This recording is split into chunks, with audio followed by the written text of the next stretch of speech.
The town of Wexford Vale liked to believe that Clara Hayes was the kind of woman who made marriages look effortless. She hosted summer brunches with lavender scones, pressed Daniel's shirts until they looked sculpted, and waved to the mailman each morning with a smile that seemed carved from light. From the outside, their life looked like a painting, framed, balanced, untouched by time. Inside, the house told a different story. There were no family photos newer than 2 years ago. No laughter that lasted beyond a few seconds. The air smelled faintly of lemon polish and something sterile, something that tried too hard to erase its own scent. Clara adjusted the silver-framed portrait of her wedding day on the mantel. Daniel's hand rested on her waist, his face soft, hers unreadable. She stared at it for too long before whispering to the empty room, "We were perfect, weren't we?" From the kitchen, the sound of a car engine cut through the silence. Daniel's voice followed, steady and polite. "I'll be back Sunday evening." "Don't wait up." "I never do," she replied, her tone light, almost affectionate. But her eyes never met his. He kissed her cheek out of habit more than love and left without looking back. The slam of the door was too sharp for such a well-mannered man. The clock ticked. Each second drew out the echo of his departure. Clara's face changed. Her smile melted away like wax under heat. She poured herself a glass of red wine, careful not to spill a drop, and walked barefoot through the hall. Every step revealed how practiced she was at being someone else. She stopped at the window overlooking the empty driveway. The taillights vanished beyond the hedge. For a moment, her reflection in the glass looked unfamiliar. Colder, older, deliberate. Then she reached for her phone on the table. Her thumb hovered above a contact labeled Evelyn. She hesitated, glanced toward the door, then pressed send location. The message ticked to delivered. Clara exhaled, her shoulders relaxing for the first time that night. She placed the wine glass beside Daniel's untouched dinner plate and whispered, "He won't be back till Sunday." Outside, a car's headlights flickered at the edge of the street. Someone was already waiting. And Clara Hayes, Wexford Vale's perfect wife, walked away from the window, her heels clicking against the floor like a countdown she'd already planned to the second. The knock would come soon, but not from her husband. The night rain came without warning, drumming against the glass like restless fingers. Clara was seated in the living room, wine half finished, the television humming with a muted documentary. She wasn't watching. Her attention was on the faint glow of her phone, the unanswered message from Evelyn lingering at the top of the screen. The knock came just after midnight, measured, deliberate, too confident to belong to a stranger. Clara froze. She waited for it to stop, but it came again, sharper this time. She moved toward the door, her pulse tapping against her throat. Through the frosted glass, she saw the shape of a woman, slim, still, holding something in her hand. When Clara opened the door, the cold air swept in along with the visitor. The woman smiled. "You must be Mrs. Hayes. I'm sorry for calling so late." Her voice was soft but carried weight, as if every syllable had been chosen. Clara's politeness slipped automatically into place. "Is everything all right?" The woman extended a slightly damp envelope. "I believe your husband dropped this. Daniel Hayes, yes?" Inside the envelope was a photograph. Daniel, standing beside Clara at their anniversary dinner. Only, Clara had never seen this version. Her smile in the picture was different, warmer, unfamiliar, while the woman in front of her stood in the background, half turned toward Daniel. "I'm Mara Quinn," she said. "We've met before, though you might not remember." Clara's grip on the photo tightened. "I don't believe we have." Mara's expression flickered into something knowing. "Daniel will. Tell him I stopped by." As she turned to leave, lightning lit the driveway. For a brief second, Clara saw her own reflection in Mara's eyes, cold, calculating, identical in its stillness. When the door clicked shut, Clara locked it twice and whispered, "She shouldn't know that name." Somewhere outside, the rain swallowed a woman's laughter. The next morning arrived without sunlight. Gray clouds hung heavy above Wexford Vale, casting the kitchen in a muted chill. Clara stood at the counter, slicing pears into precise, even pieces. The knife never hesitated, but her thoughts did. Mara Quinn. The name looped in her head like a warning she had heard before. She poured Daniel's favorite blend into the cafe, though he was miles away and stared at the dark swirl of coffee. Her reflection in the glass jug looked distant, almost foreign. Clara sat at the table, the newspaper untouched, her breakfast cold. Every sound felt amplified. The tick of the clock, the hum of the refrigerator, the faint whisper of rain against the window. Then, like a memory clawing its way back, she heard a man's voice. "You said we could start over, Lila." Her hand trembled. The name, Lila, felt sharp in her mind, dangerous in the air. She saw flashes, a cottage near Bristol, a man's face half lit by candlelight, a fight that ended with silence. The smell of smoke, the sound of her own breathing as she ran. The knife hit the floor. She blinked and she was back in her pristine kitchen, now drenched in unease. Clara wiped her hands on a napkin and reached for her phone. She opened the message. Thread from the previous night, the one she hadn't dared to answer. Then she typed, "Mara, I think we should talk. Tea tomorrow?" Within seconds, a reply appeared. "How lovely. I do love honey." Clara smiled, the kind of smile she used when hosting dinner parties, controlled and elegant. She took the honey jar from the cupboard, unscrewed the lid and stared into its amber depths. Her other hand slipped a small brown vial from the drawer, one Daniel never knew existed. "Sweetness can hide anything," she whispered, swirling the honey with careful precision. As the first drops slid into the teapot, a plan began to crystallize. Across town, in a dim cafe, Mara Quinn opened her phone and smiled at the invitation, unaware that breakfast had just become a rehearsal for something far deadlier. The rain began before dusk and never stopped. It hammered against the conservatory roof until the entire house seemed to tremble under its rhythm. Clara stood at the kitchen window, the teapot still on the counter, the honey jar emptied and rinsed clean. The scent of chamomile lingered faintly in the air, almost innocent. Mara had come earlier, her laughter soft, her curiosity sharper than any knife. They had spoken of husbands, travels, and coincidences that felt too precise. By the time Mara's cup was empty, Clara's hands had stopped shaking. Now, in the middle of the night, Clara dragged a spade through the sodden soil behind the hydrangeas.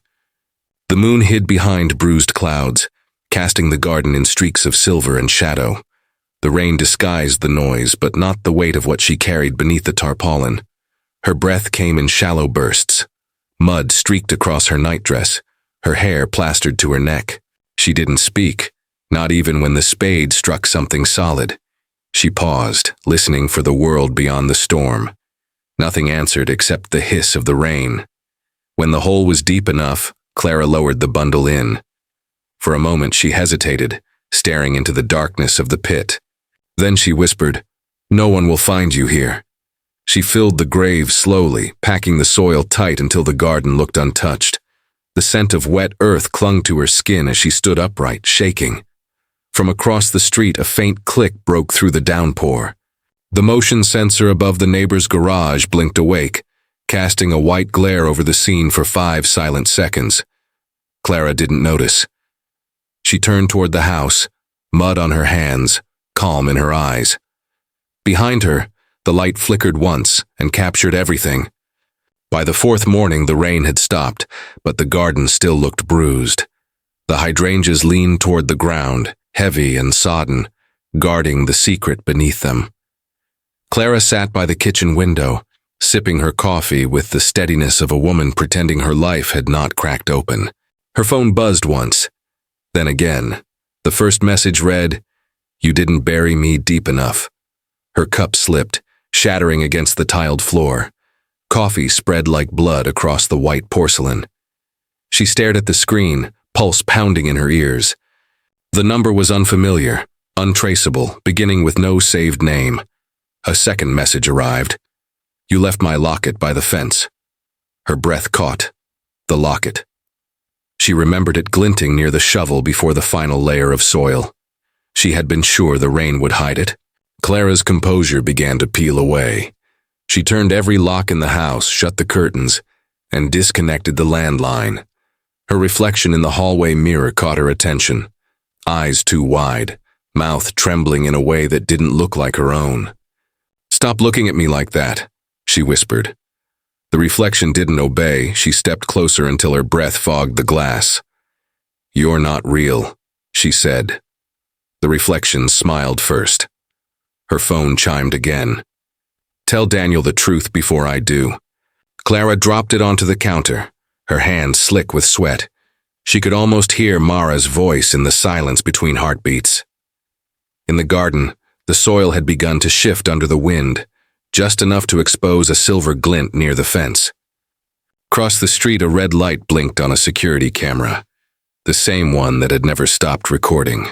The messages stopped 2 days later, but silence felt worse. It sat in the house like smoke, thick and watching. Clara stopped sleeping in their bed. She stayed in the study instead, surrounded by the faint scent of Daniel's aftershave and the quiet tick of his desk clock. The need to know outweighed her fear. She began searching through his drawers one by one. Receipts, sketches, contracts, ordinary things that hid nothing. Then she reached the lowest drawer. It was locked. She crouched, running her fingers along the edges until she found a tiny keyhole hidden beneath the wood trim. The discovery sent a chill down her spine. Daniel had always been meticulous, but secrets required precision. In the kitchen, she remembered the spare keys he kept taped under the silver tea tin. The smallest one fit. The drawer opened with a slow groan, revealing a neat stack of folders bound with twine. The top document stopped her breath. Life insurance policy, Clara Hayes.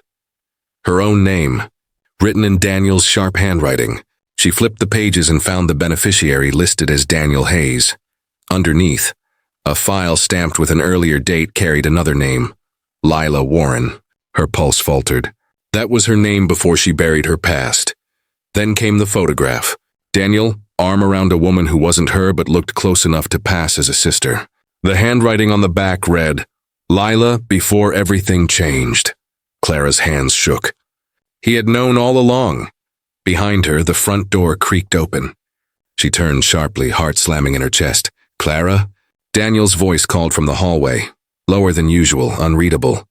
She closed the drawer in a single motion, forcing calm into her voice. "You're home early." The study door began to open. The moment Daniel stepped into the study, Clara felt the walls close around her. His presence filled the room like a shadow that knew where it belonged. He smiled faintly, but his eyes lingered on the desk for a second too long. "You've been going through my things," he said.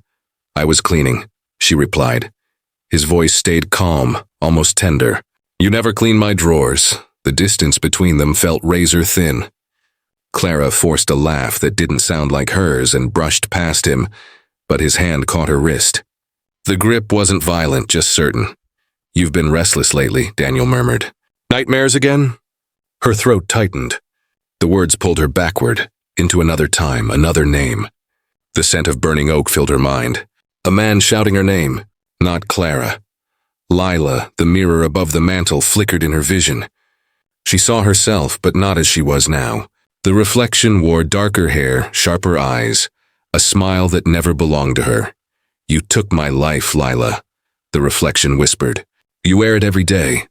Clara stumbled back, breath catching. "No, you were gone. You had to be." The image didn't fade. It changed, showing Daniel in that same reflection, younger, standing beside another woman. The woman looked like her, but not entirely. The same tilt of the head, the same curve of the mouth. But the eyes were alive in a way hers hadn't been for years. Clara reached for the glass, but her fingers met cold resistance. Daniel's voice snapped her back. "Clara, are you listening?" She turned to face him, her expression blank and practiced. Of course. Behind her, the mirror trembled slightly as if something inside it wanted to breathe. Daniel's phone vibrated on the table, flashing a new message. He picked it up, unreadable, then smiled. "It's from Mara." The storm outside had returned by evening, thrashing against the windows as if the night itself wanted to be let in. The table was set for two, lit by the soft tremor of candlelight. 2 glasses of red wine waited in perfect symmetry. Clara had planned every detail, from the folded napkins to the choice of song humming faintly in the background. Daniel arrived without warning, his coat dripping rain across the polished floor. He paused in the doorway, studying her. "You've gone to a lot of trouble," he said quietly. Clara gestured to the chair opposite hers. "For us. It feels like we've both been pretending." He sat, his eyes moving to the glass nearest to him. "Pretending keeps things peaceful." Her smile held. "Until someone stops playing." For a moment, silence filled the room, heavy as thunder. Then Daniel leaned forward. "You've been careless, Clara, or should I say Lila?" The sound of the old name hit like a blade. "I found your records years ago," he continued, swirling his wine. "The missing man near Bristol, the fire, the new identity. You were clever, but not clever enough. I thought I'd keep you close, safer that way. Easier to control." Her pulse hammered. "You married me to own me. I married you to watch you," he said. "And it worked. Until Mara Quinn, she was never real, you know. Just a name I used to see how far you'd go." Clara's breath faltered. "You sent those messages?" Daniel's eyes glinted in the candlelight. "Every one of them." She looked down at the glasses. "Then let's toast to the truth." They raised their drinks together. He drank first. Her smile didn't waver as his hand trembled against the stem of the glass. The thunder rolled again, swallowing the sound of his breath as it caught in his throat. Clara whispered, "Your turn to stop pretending." The morning broke pale and colorless, the kind that made everything appear drained of life. Daniel's car sat in the driveway, unmoving, the windows fogged from the night's rain. By 9, the neighbors had gathered at their hedges, whispering in cautious tones. When the police arrived, the murmurs turned into sharp breaths. Inside the car, Daniel Hayes was slumped forward against the steering wheel, his face pressed to the leather, the key still in the ignition. The engine was cold. A half-drunk bottle of wine rested on the passenger seat beside a single glove. Clara stood at the bay window, wrapped in a gray shawl, her expression composed but hollow. She had already rehearsed the look of the grieving widow. Quiet shock, trembling hands, soft answers that broke just enough to feel real. Detective Renee Ward, tall and deliberate, watched her from the garden path before entering. She had the kind of presence that filled silence without needing words. "Mrs. Hayes," she said gently, "we're so sorry for your loss. Can we ask you a few questions?" Clara nodded, voice fragile. "He went for air after dinner. He'd been drinking. I thought he was just clearing his head." Renee's eyes lingered on the way Clara's tears didn't quite fall. "And there was no argument?" "None. We were happy," Clara whispered. The detective's gaze drifted toward the car. Her gloved hand lifted a small evidence bag toward the light. Inside lay a strand of hair. Fine, golden, unmistakably not Clara's dark brown. "We found this on the seat beside him," Renee said. "Does it mean anything to you?" Clara blinked once, too slowly. "I've never seen it before." Renee's expression didn't change, but her tone sharpened slightly. "Sometimes the smallest details unravel everything." Clara managed a thin smile. "Only if the web isn't strong enough." Behind her, the rain began again, steady and patient, washing the driveway clean. 3 months later, the cottage on the Cornish coast looked nothing like the house in Wexford Vale. Salt hung in the air, and the cries of gulls cut through the sound of the sea. Clara Hayes no longer existed. The name on the new lease read, Mara Quinn. She had chosen the identity carefully, piecing together documents, accounts, and a convincing past. The town saw her as a newcomer from London, quiet and kind, a woman who loved gardening and solitude. She smiled when spoken to, but never too warmly. Each morning she walked along the cliffs, letting the wind erase the last traces of who she had been. The police had ruled Daniel's death accidental, citing alcohol and exhaustion. Detective Renee Ward had asked one final question before closing the file. "Do you believe guilt fades with distance?" But Clara had answered with silence. The question still followed her, though whispering beneath the waves. One afternoon, as she returned from the village market, she found a small parcel resting on her doorstep. No name, no stamp, just her new address written in an elegant hand. She carried it inside, her stomach tightening with every step. Inside the box lay a silver locket, polished and cold. She opened it slowly.